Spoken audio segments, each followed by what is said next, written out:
student, here I am with the Ailing Planet chapter, the Green Movement Role. The Ailing Planet is written by Nani Palkiwala. This chapter is a comment on the state of the earth, on the deteriorating condition of the mother planet. The planet earth is ailing. Why? Because of the insensitivity that we have. And if it is to survive, the green movement should be practiced. And luckily, the movement, when started, it gripped the imagination of right-thinking people, and therefore, there is still hope to save our earth as well as the human race. So let's start the Ailing Planet. I hope you will enjoy it, and we will be successful in learning a lesson that we should do something to save our Mother Earth. The following article was written by Nani Palkiwala and published in the Indian Express on 24th November 1994. So you must have understood कि ये जो chapter हम पढ़ने वाले हैं ये नानी पालकीवाला का एक आर्टिकल है जो इंडियन एक्सप्रेस के अंदर 24 नवंबर 1994 को पब्लिश हुआ. The issues that he raised regarding the declining health of earth, और जो issues raise किए गए इस आर्टिकल के अंदर वो आज भी relevant हैं, applicable हैं. One cannot recall any movement in world history which has gripped the imagination of the entire human race so completely and so rapidly as the green movement which started nearly 25 years ago. World history के अंदर कोई ऐसी movement, recall means remember, कोई movement ऐसी याद नहीं आती है जिसने पूरी ह्यूमन रेस की इमेजिनेशन को इतनी जल्दी अटेंशन को ड्रॉ किया हो, अट्रैक्ट किया हो, जैसा कि ग्रीन मूवमेंट ने जब वो 25 साल पहले स्टार्ट हुआ. In 1972 the first nationwide green party was founded in New Zealand and since then the movement has not looked back. और जब से 1972 के अंदर न्यूजीलैंड के अंदर फर्स्ट ग्रीन पार्टी का it was founded, since then इस मूवमेंट ने पीछे मुड़कर नहीं देखा. We have shifted, one hopes, irrevocably from the mechanistic view to a holistic and ecological view. और हमारी जो hopes थी जो कि सिर्फ mechanistic थी, that depending upon the machines थी कि हमारी जितना advancement है depends upon the machine, it was altogether changed and it turned into holistic and ecological, completely जो है environmental based हो गई. It is a shift in human perception. ये एक इंसान के सोचने का बदलाव था, व्यू पॉइंट का, परसेप्शन का चेंज था, और वो इतना चैलेंजिंग था, रेवोल्यूशनरी था, बिल्कुल वैसे ही जैसे कोपरनिकस ने पहली बार 16th सेंचुरी के अंदर मैनकाइंड को ये बताया that the earth and the other planets revolve around the sun. So it was a big achievement. For the first time in human history, there is a growing worldwide consciousness that the earth itself is a living organism.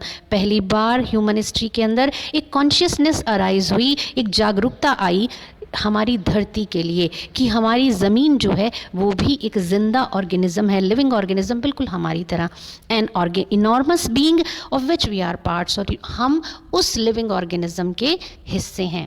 It has its own metabolic needs, जैसे हमारी metabolic needs होते हैं, vital processes होते हैं, बिल्कुल वैसे ही इस ज़मीन के भी मेटाबॉलिक नीड्स हैं, वाइटल प्रोसेसेस हैं जिन्हें हमें बचाना है और जिनकी रिस्पेक्ट करनी है. Earth vital signs reveal a patient in declining health, and we have begun to realize our ethical moral obligation, duties to be good stewards. Steward means you can say the person who takes care.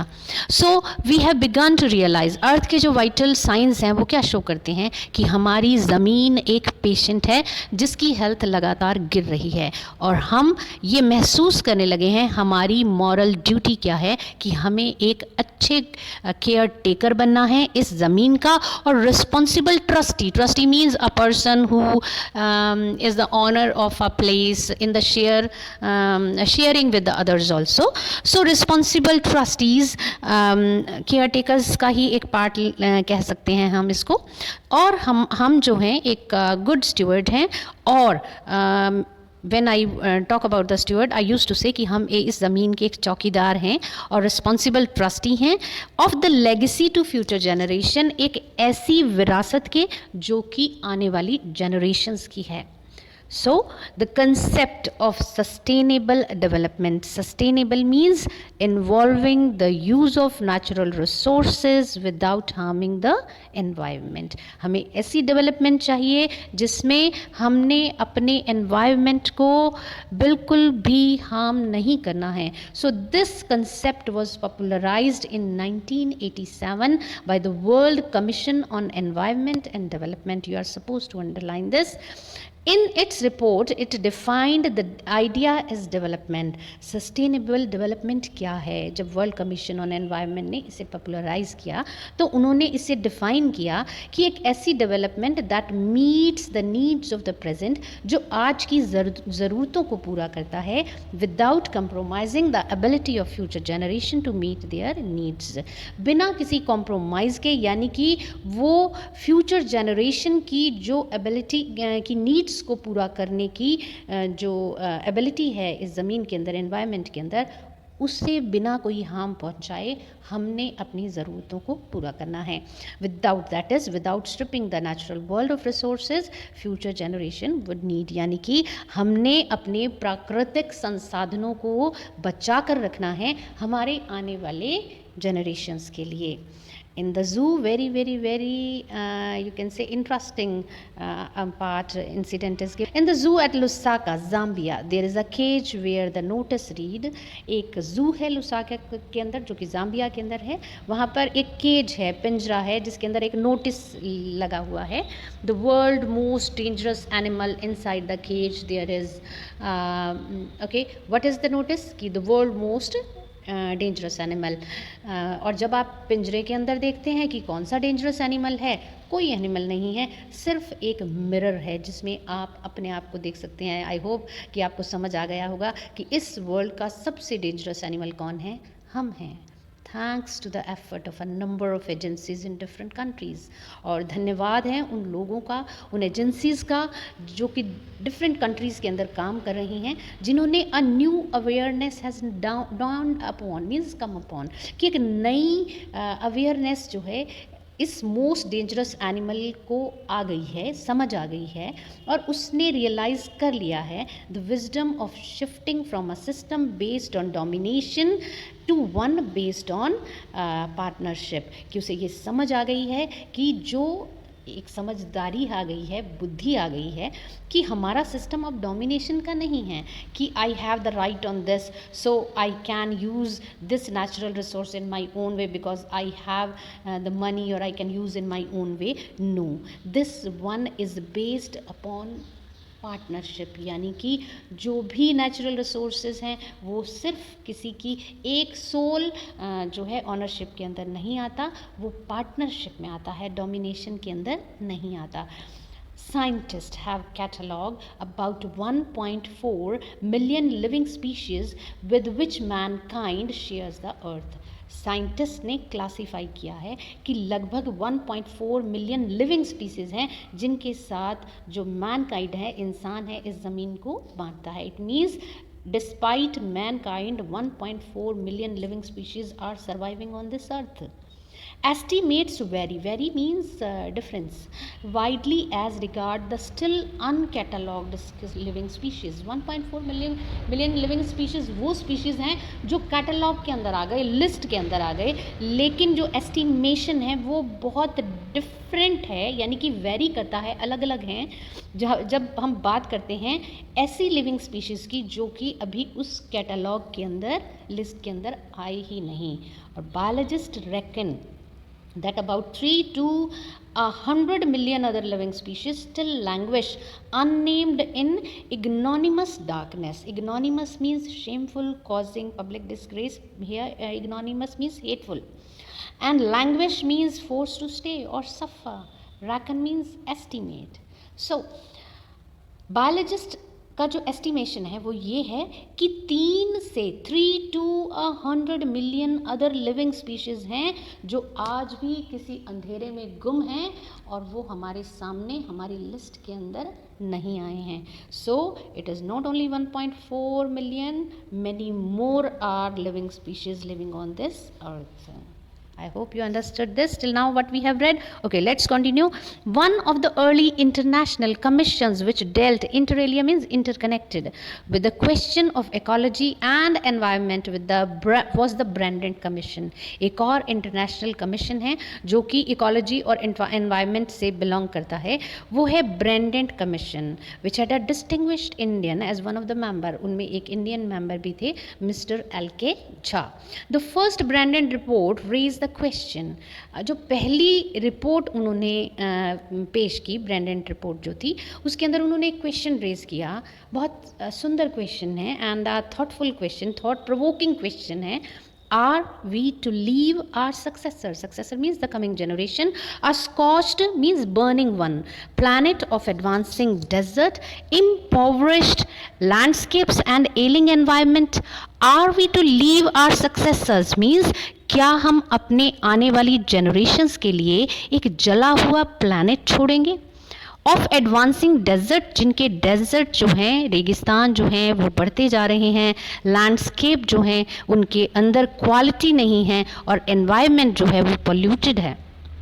Mister Lester R Brown in his thoughtful book, Mister Lester R Brown अपनी book के अंदर जिसका नाम है the global economic prospect points out that the earth principal biological system are 4. वो हमें बताते हैं कि हमारे बायोलॉजिकल जो सिस्टम है इस ज़मीन के वो 4 हैं. फिशरीज़ है, फॉरेस्ट है, ग्रासलैंड है, क्रॉपलैंड है, and they form the foundation of the global economic system. और वो हमारी ग्लोबली इकोनॉमिक सिस्टम के फाउंडेशन हैं. ये 4 जो हैं that is fisheries, forest and grassland and cropland. These 4 biological system. In addition to supplying our food, ये जो सिस्टम है ना सिर्फ हमें खाना देते हैं, ये 4 सिस्टम जो हैं provide virtually all the raw material. ये पूरा का पूरा जितना हमारा रॉ मटेरियल है इंडस्ट्रीज़ को जाता है वो पूरा, सिर्फ अगर हम मिनरल्स को छोड़ दें या पेट्रोलियम डिराइव सिंथेटिक को छोड़ दें, जितना भी रॉ मटेरियल इंडस्ट्रीज़ को जाता है इन 4 सिस्टम्स के थ्रू जाता है. In large areas of the world, human claims on these system. ये सिस्टम कौन से हैं? फिशरीज हैं, फॉरेस्ट हैं, क्रॉपलैंड है एंड ग्रासलैंड है. तो इस पर जो ह्यूमन क्लेम है यानी जो सर्वाइव करते हैं इन 4 सिस्टम पे are reaching on unsustainable level. उनका जो लेवल है वो अनकंट्रोलेबल है, टू हाई है. अ पॉइंट, एक ऐसा पॉइंट जहाँ पे प्रोडक्टिविटी जो है वो खराब होनी शुरू हो जाती है. Suppose there is a piece of land, उस पर सर्वाइव कर सकते हैं 4 पीपल, लेकिन अगर उसी ज़मीन से जो है 40 पीपल करने लग जाएंगे तो धीरे धीरे क्या होगा, वो ज़मीन की जो प्रोडक्टिविटी है, यानी कि जैसे मान लीजिए ग्रासलैंड है, वो that can give the grass to the 10 you can say animal और food to the provide to the 10 animals. But if hundreds of the animals started surviving on that one, you can understand कि एक time ऐसा आएगा जब वो grass land जो है barren land हो जाएगा. सो व्हेन दिस हैपन, जब ऐसा होता है, फिशरीज कोलैप्स, फिशरीज ख़त्म हो जाती हैं, फॉरेस्ट गायब हो जाते हैं, ग्रासलैंड बैरन वेस्टलैंड हो जाते हैं, क्रॉपलैंड के अंदर डिटीरियोरेशन आ जाता है, प्रोडक्टिविटी ख़राब हो जाती है. In a protein conscious and protein hungry world, एक ऐसी जगह जहाँ बहुत प्रोटीन कॉन्शियस लोग हैं कि प्रोटीन लेना है, प्रोटीन लेना है, overfishing is common there. So in poor countries local forest इस रीज़न की वजह से, यानी I am not talking about in the as given in the last line overfishing, we are talking about all the system, 4 system. In poor countries local forest are being decimated. हमारी poor countries के अंदर जो local forest हैं वो बर्बाद किए जा रहे हैं. किस लिए? फायरवुड के लिए कि खाना बनाना है. इन सम प्लेसेस ये हाल हो गए हैं कि जो फायरवुड है वो इतना महंगा हो गया है, what goes under the pot now cost more than what goes inside it. यानी कि जो ऊपर खाना पक रहा है वो इतना महंगा नहीं है जितना कि जिस चीज़ से बनाया जा रहा है, फायरवुड यूज़ की जा रही है, वो जितना महंगा है. Since the tropical forest is in the words of doctor माया the powerhouse of evolution. हमारे जो फॉरेस्ट हैं, ट्रॉपिकल फॉरेस्ट हैं, वो पावर हाउस है एवोल्यूशन का. Hundreds of species thrives there, several species of life. क्योंकि फॉरेस्ट सारे डिस्ट्रॉय हो रहे हैं तो कितनी ही स्पीशीज हैं जो ऑलरेडी एक्सटिंक्ट हो चुकी हैं, यानी कि फिनिश हो चुकी हैं as a result of its destruction. It has been well said, बहुत सुंदर कहा गया है कि फॉरेस्ट प्रोसीड मैनकाइंड, कि जहाँ जंगल होते हैं वहाँ इंसान पहुँच जाता है, क्योंकि उसे अपना जो है लिविंग जो है डेली ब्रेड जो है उसके थ्रू कमानी है। लेकिन ये है forest proceed mankind, desert follow, यानी इंसान जब वो पहुँच जाता है वहाँ पे तो इंसान के पीछे, यानी फॉरेस्ट के पीछे इंसान, इंसान के पीछे क्या आया, रेगिस्तान। The world ancient patrimony of tropical forest is now eroding at the rate of 40 to 50 million acres a year. It's a surprise कि एक साल के अंदर 40 से 50 मिलियन एकड़ जो फॉरेस्ट का है वो फिनिश हो जाता है। And the growing use of dung for burning deprives the soil of an important natural fertilizer. और जो हम डंग का यूज़ करते हैं वो बर्निंग के लिए यूज़ करते हैं, तो उसकी वजह से क्या है, हमारी ज़मीन को नेचुरल फर्टिलाइज़र नहीं मिल रहा है। The World Bank estimates that the 5-fold increase in the rate of forest planting is required to cope with the expected fuelwood demand in the year 2000. और वर्ल्ड बैंक का एस्टिमेशन है कि साल 1994 में लिखा गया ये आर्टिकल, तो 2000 के अंदर अगर हम अपने लोगों की डिमांड्स को पूरा करना चाहते हैं तो जो फॉरेस्ट हैं उसका 5-fold इंक्रीज़ होना चाहिए फॉरेस्ट प्लांटेशन के अंदर। James Peth, the president of the World Resources Estimate, said, the institute said the other day, we were saying forest at an acre a second, but it is much closer to an acre and a half to a second. कि हमारी reports जो हैं वो ये कह रही हैं कि हम 1 एकड़ जो है वो we are losing the forest at an acre a second, कि 1 सेकेंड के अंदर 1 एकड़ जो है फॉरेस्ट बर्बाद कर देते हैं, डिस्ट्रॉय कर देते हैं। लेकिन वो कहते हैं कि ये 1 एकड़ नहीं, 1 एकड़ और a half and a acre to a second. And what Article 48A of the Constitution of India says? It says the state shall endeavor to protect and improve the environment and to safeguard the forest and wildlife tree. कि state की ये duty बनती है कि उसे effort करनी चाहिए कि वो प्रोटेक्ट करेगा और एनवायरनमेंट को इम्प्रूव करेगा, जिसके अंदर जो हमारे देश का फॉरेस्ट है या वाइल्ड लाइफ है उसे सेफ गार्ड करना है। But what causes endless anguish is the fact that laws are never respected nor enforced in India. लेकिन ये बड़े दुख की बात है, बड़ी पेनफुल बात है कि इंडिया के अंदर जो लॉज हैं ना तो उनकी रिस्पेक्ट की जाती है ना ही उसे एनफोर्स किया जाता है।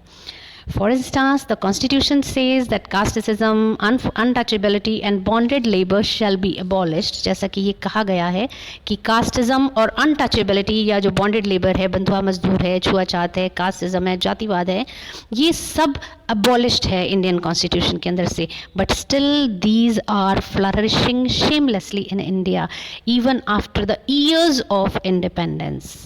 A report says of our parliament Estimates Committee has highlighted the near catastrophic depletion of India forest over the last 4 decades. कि जो हमारा फॉरेस्ट है उसका जो डिप्लीशन है, उसका जो डिस्ट्रक्शन है, it is horrible. India, according to a reliable data, you will be amazed to know this, students, that is losing its forest. India, I am talking about India, that it is losing its forest at the rate of 3.7 million acre a year. You will be surprised. Large areas officially designated as forest land are already virtually treeless. और ये बड़ी surprising बात है and you can say a mockery है कि जो forest land है वो virtually treeless हैं, उनके अंदर पेड़ ही नहीं हैं जो कि officially designated हैं. The actual loss of the forest is estimated to be about 8 times the rate indicated by the government statistic. और जो actual loss of forest है वो 3.7 नहीं है, वो 8 times ज़्यादा है. I hope you have understood. If you have any problem or doubt or any query, you can send your queries in the comment box. Thank you. See you soon. Bye bye.